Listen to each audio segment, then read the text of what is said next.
10 लाख का contest Saturday को आप में से किसी ने देखा था? काफी लोगों ने देखा था। ये कुत्ते मैं तेरा खून पी जाऊंगा, ये किसका डायलॉग है? धर्मेंद्र का डायलॉग है। हाँ, अगर तो धर्मेंद्र का डायलॉग है तो मेरा कॉन्टेस्ट ये है, मेरा चैलेंज ये है कि धर्मेंद्र का डायलॉग जिस भी फिल्म में बोला है वो क्लिपिंग लाके मुझे अभी दो, मैं आपको 10 लाख रुपए दे दूंगा। अब क्या लगेगा, अरे यार ये तो बेकार की बात हो, धर्मेंद्र का डायलॉग मैंने खुद देखा है, सब बोल रहे हैं, ये बोल रहा है, वो बोल रहा है, मुझे खुद पता है। लेकिन जब ढूंढने चले जाएंगे तब पता चलेगा धर्मेंद्र जी ने ऐसा कुछ बोला ही नहीं, कभी है ही नहीं कहीं। शौक लग रहा है ना, राइट? कभी नहीं बोला। अगर तो बोला तो मैं तो 10 लाख रुपए देने को तैयार हूं। ये चैलेंज किए भी आज से 3-4 दिन तो हो गए हैं। अभी तक मेरे पास बहुत सारे लोगों के जवाब आए कि शोले में बोला है। मैंने कहा ठीक है, तो वो बोला है, वो क्लिपिंग ला के दे दो मुझे। यादों की बारात में बोला है, लोहा में बोला है, इलाका में बोला है, इस तरह के खूब सारे आंसर आप में से कई लोगों ने दिए। लेकिन मेरा सवाल है कि जो भी फिल्म बोल रहे हैं उसका वो क्लिपिंग ला के दे दो और 10 लाख रुपए ये रहा, मैं खड़ा हूं, ले लो। अभी तक कोई नहीं आया, ना कोई आएगा।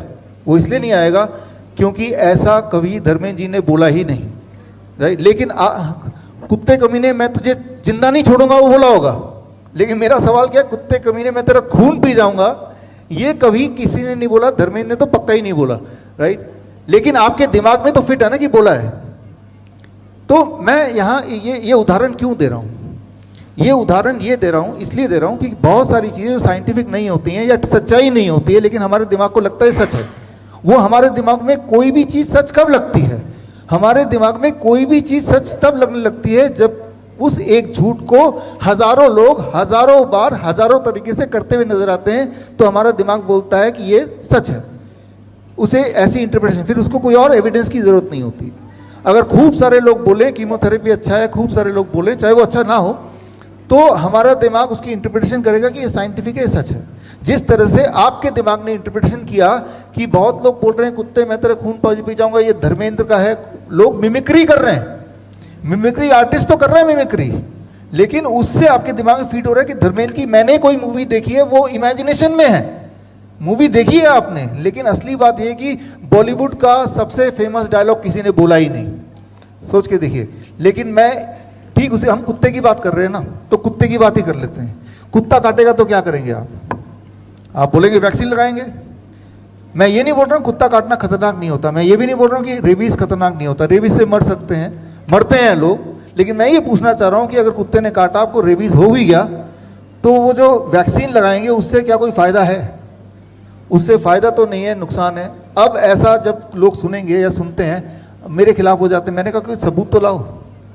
जबकि आप ये किताब में पढ़ेंगे, हमारे आयुर्वेद में, हमारे शास्त्रों में कुत्ते के काटने को बोलते हैं अलार्का विषा, और उसका पूरा प्रोसीजर दिया इस किताब में मैंने डाला है। वो थोड़ा लंबा है, इसीलिए इस लेक्चर का पार्ट नहीं बन पाएगा। ऐसे कई सारी चीज़ और भी लंबी हैं जो इसमें डाला हुआ है मैंने, कि कुत्ता अगर काट ले तो संस्कृत में आज से 4000 साल पहले लिखा है कि तब सिम्टम क्या होंगे, वही सिम्टम जो आज लोग रिकॉग्नाइज करते हैं, और करना क्या होगा, और उसमें नीम का क्या रोल है, किस तरह से नीम आपको ठीक कर सकता है, राइट? तो मैं आपको ये समझाना चाहता हूं, जो असली इलाज है जिससे इंसान घर पे ठीक हो जाए, उसे तो छुपा के रख दिया।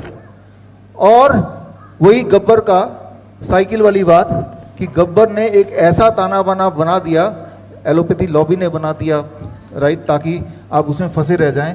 तो अंत में मैं यहाँ पे यही बोलना चाहूंगा कि बड़े से ये किसी ने भेजा मुझे, सर वो कुत्ता मिल गया जिसका खून धर्मेंद्र ने पिया था। मैंने कहा कॉन्टेस्ट ये नहीं है कि वो कुत्ता कौन सा था, आप सिर्फ वो क्लिपिंग दो। तो इस तरह से लोगों के जवाब खूब सारे आए, लेकिन असली बात नहीं आई, वो क्लिपिंग नहीं आई, राइट? तो खैर, आज के इसके कंक्लूजन में मैं ये बोलूँगा कि आपने जो यहाँ समझा, अपने सामने साक्षात एविडेंस देखा, और अगला एविडेंस ये है जब आप खुद करेंगे और खुद देखेंगे, अपने बाकी पेशेंट भी देखेंगे जो नए पास आउट्स हैं। लेकिन कुछ लोग हैं हमारे देश में या दुनिया में जो इस तरह से अपने मुंह को दबा लेते हैं और सच जो है वो देखना नहीं चाहते, सच को एक्नॉलेज नहीं करना चाहते, राइट? आपने देखा कि, थैंक यू, ऑटिज्म जो कितना आसानी से ठीक हो सकता है, ट्यूबरक्लोसिस जो कितना आसानी से ठीक हो सकता है, इनफैक्ट कोई भी बीमारी कितनी आसानी से ठीक हो सकती है। लेकिन तब जो एलोपैथी लॉबी, ना तो उनको कुछ सुनाई दे रहा है, ना तो उनको कुछ दिखाई दे रहा है। आज हमारे देश में 99% जो बजट है वो एलोपैथी के लिए है, और 1% बजट पूरा आयुष सिस्टम के लिए, वो भी नहीं है उससे कम। इसीलिए एलोपैथी दिखाई दे रहा है चारों तरफ। इसलिए नहीं दिखाई दे रहा है कि वो ज़्यादा इफेक्टिव है, इसलिए दिखाई दे रहा है कि ज़्यादा इफेक्टिवली उसमें बिजनेस मॉडल है। बड़ी से बड़ी बीमारी का आसान से आसान इलाज घर बैठे ही हो सकता है। अधिक जानकारी के लिए कांटेक्ट करें nearest doctor BRC clinic @home। Lifestyle disease हो या इन्फेक्शियस इलनेस, कॉस्मेटिक्स हो या पेन मैनेजमेंट, घर पर ही बनाएं अपनी दवा। Ancient wisdom and modern evidence base का अनोखा मिश्रण। Join 1 month online training, be a certified Neem therapy practitioner.